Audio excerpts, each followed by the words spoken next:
Good evening. My name is Don Mason. I moved to Texas April 30th, 1969. Went to law school here. Became a lawyer, practiced law for 13 years before I took my present job at Aid Services of Dallas. And one of the most important things that I was involved with as a trial lawyer was related to the Village Station busts back in 1979.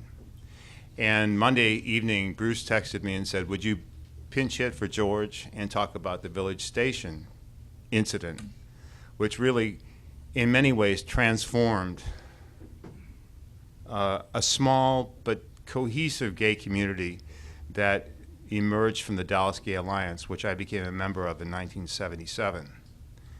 And I remembered that one of the most poignant things I recalled about the Village Station in retrospect was an article that appeared in D Magazine in January of 2010, which was written by Campbell Reed, a dear friend, a donor of Aid Services to Dallas, but who was a board member for the Dallas Gay Alliance. And people like him and Don Eastman, whose name I heard earlier, were important in coalescing the gay community to stand up against police harassment. The building right across the street used to be the Village Station. Bar raids were not rare, they were common. But in 1979, a group of young, active gay men stood up to the Dallas police. My involvement was accidental. I didn't even know about the bust. It was a Sunday evening, and Barbara Rosenberg, former Court of Appeals justice and presently a lawyer with the city of Dallas, was a classmate of mine. And she called me and said, Don, I need your help. My law partner is going to commit legal malpractice. He's representing a friend, someone he knows, in a criminal case involving public lewdness from a bust at the Village Station, and he's never stepped foot in a criminal courtroom. I need you. So I got a quick summary of what facts she knew, and I showed up outside of County Criminal Court number 7 the following morning.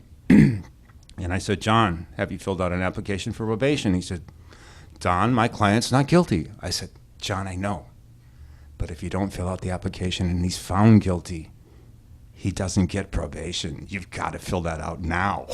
So we did all those kinds of procedural things that John didn't know about.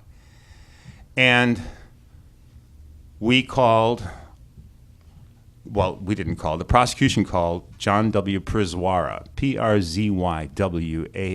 I'll never forget that man. And he told the most bald-faced lies to Judge Chuck Miller. But John wouldn't have known that, because what the officer was saying in terms of where he was standing, he couldn't possibly have seen what he said he saw under oath. And I got up, or I can't remember if it was a recess or whatever. I got to a payphone. It was before iPhones, you know, remember those days? And I don't remember if I had Ernie's number or I called a friend and said, get a hold of Ernie. And I think his name was Ernie Smith, and he was the manager at the Village Station.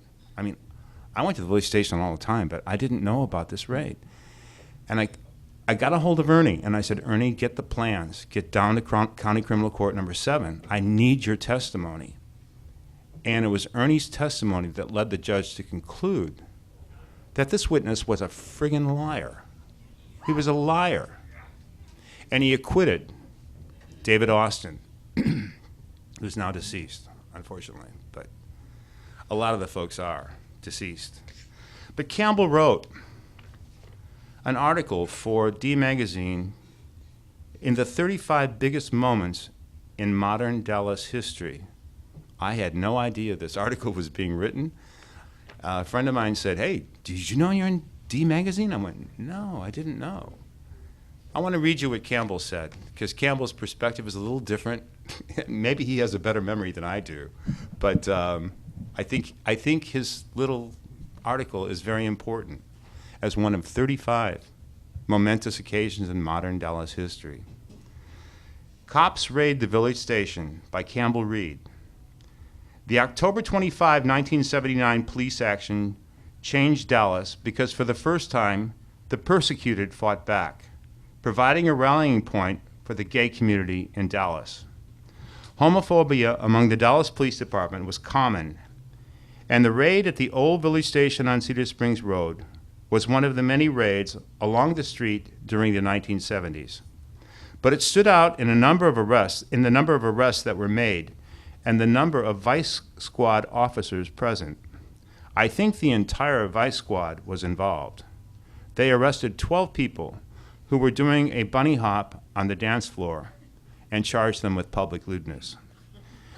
The village station raid became a turning point, not just for the Cedar Springs area, but for the whole gay community, because 4 of the 12 men arrested decided to fight the charges. That was unique. That was the first time. No one had ever stood up to the police before. In the past, gays were fearful that any publicity surrounding an arrest for public lewdness could cause them to lose their jobs. They usually pleaded guilty to avoid publicity. No mainstream media reported the village station raid, as such raids were commonplace, but they did cover the trials, and I'll elaborate on that in a minute. The first 2 men were tried in Judge Chuck Miller's court. I went to both trials. In the first trial, the prosecuting attorney was Marshall Gandy. I remember him saying to the judge in his closing argument, "Your Honor, if you acquit this person, you'll be saying that the police are lying." But Miller acquitted them both. District Attorney Henry Wade then dropped the charges against 2 of the others in Chuck Miller's court and refiled them in 2 courts where he hoped to get convictions. One was found guilty by Judge Berlin Brashear. We filed a complaint that Wade was forum shopping. They sat on it for about 18 months, including through an election cycle. It was basically dismissed. After the raid, we started publishing the names of officers who were arresting gays, and the police were very uncomfortable with that publicity. We had to be secretive in how we got the names. At that time, the police department released only the names of the arresting officers to attorneys. So Attorney Don Mason, who is now president and CEO of AIDS Services Dallas, did it on the sly for us. As far as I know, the police department never figured out how we were getting the names. We put them in the Gay Alliance newsletter, the Dialogue, and also in a statewide publication called This Week in Texas. By 1980, we had a file of about 60 complaints against police officers from people who said they had done nothing related to public lewdness and yet had been arrested. Around this time, we also started appearing at the Dallas City Council meetings. I went to the Dallas City Council and said it was time for the harassment to stop. We thought police officers were being overzealous in arresting gay clientele in the bars. The notion of gay pride began to emerge. The raid and its aftermath sparked a dialogue between the police department and the gay community that hadn't existed before. It later led the police department to assign a liaison officer to the gay community. They still have one today.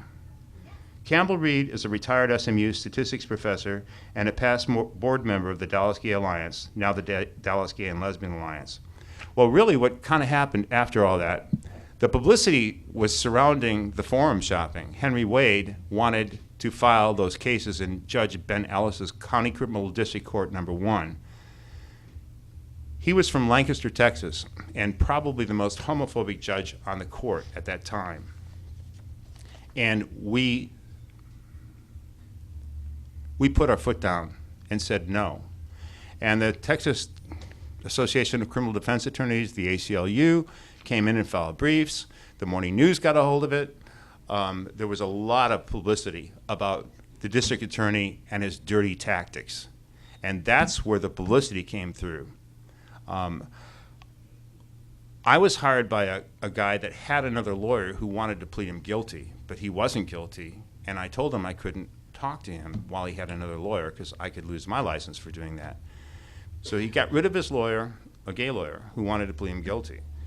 And we tried his case, but his case had an interesting twist to it because the complaint said that the defendant did there and then knowingly and intentionally allow the said other person to touch his genitals to arouse the sexual desire of any person or whatever. which really, if you diagram that sentence, meant that I can be arrested if you sit there and touch your genitals. So we filed a motion to quash the complaint.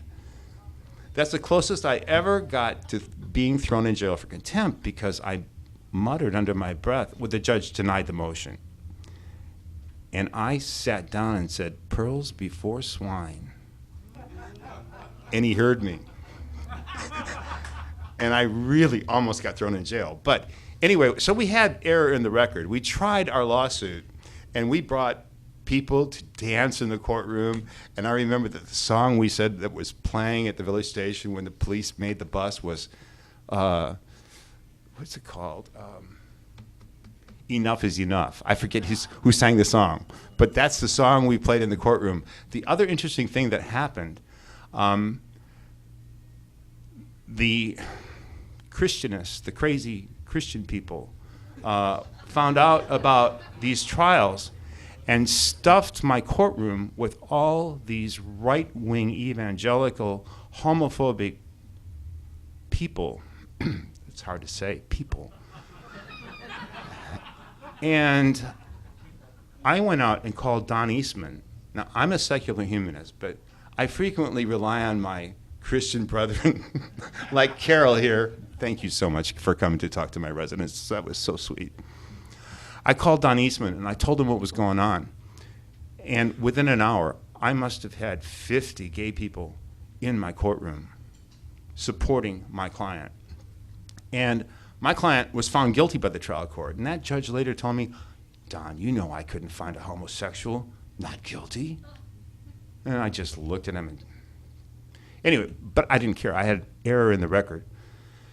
My client's case went up to the Court of Appeals, and this is really strange. Judge Joe Fish, a Republican appointee, wrote the opinion reversing and rendering the guilty finding and declaring my client not guilty. And then I filed an expunction to erase the record of my client. But his name was all over the Dallas Morning News in a below-the-fold front page story. It was Winfield Scott, the chief misdemeanor prosecutor at that time, and I'm sure a descendant of the Confederate General Winfield Scott, called my witnesses a parade of perverts. And that was the headline in the morning news. That was the headline in the morning news. My client was a flight attendant for Braniff Airlines, and they immediately brought him up and tried to take his job. But with a little help from my friends, I learned the Railway Labor Act, and I learned how to represent him there. He was able to keep his job. And then later got his record expunged. And Richard is still alive and in Minnesota, and he's my friend on Facebook, and we still talk. But the other interesting thing is that came out of this whole experience was Mike Anglin and his undercover work with Goals for Dallas. We got every gay lawyer in town to get involved in Goals for Dallas. And we sat on these committees dealing with the cops and talking with them and beginning a dialogue and getting to know each other, basically. And we ended up with Sergeant Earl Newsom as our first liaison officer, and I think he's still alive and he's retired in East Dallas. But he became very close with, well, all of us really, but particularly Terry and Bill, Terry Thibodeau and Bill Nelson, and very involved in the community, and did a great service in terms of educating the Dallas Police Department, getting the Resource Center involved in education programs there. But, you know, we're comfortable here tonight in this bar, but in 1979, you never knew what was going to happen. So anyway, that's my story. And I'm proud to be a pinch hitter.